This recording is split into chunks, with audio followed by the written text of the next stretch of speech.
Hi friends, welcome back to our channel. ఈరోజు మీరు చూడబోయే వీడియోలో వృషభ రాశి వారి జాతకంలో గ్రహాల యొక్క మార్పు కారణంగా వీరికి రేపటి నుంచి 2032వ సంవత్సరం వరకు అదృష్ట యోగాన్ని పొందబోతున్నారు. ఈ యోగం కారణంగా ఈ రాశి వారు జీవితంలో ఎలాంటి మార్పులు రాబోతున్నాయి, అలాగే ఈ రాశి వారు ఈ సమయంలో ఏ దేవత ఆరాధన చేయడం ద్వారా మరెన్నో శుభ ఫలితాలను పొందుతారు అనే విషయాల గురించి ఇప్పుడు తెలుసుకుందాం.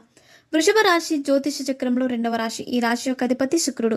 వృషభ రాశిలోకి కృతిక నక్షత్రం 2, 3, 4 పాదాలు, అలాగే రోహిణి నక్షత్రం 1, 2, 3, 4 పాదాలు, మరి మృగశిర నక్షత్రం 1, 2 పాదాల్లో జన్మించిన వారు వస్తారు.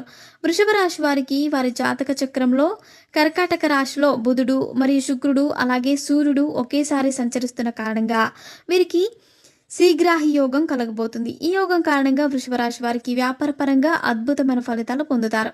అలాగే మీరు ఈ సమయంలో తమ కుటుంబ సభ్యులతో ఎంతో సంతోషంగా గడుపుతారు. అలాగే ఈ రాశి గల ఉద్యోగస్తులకు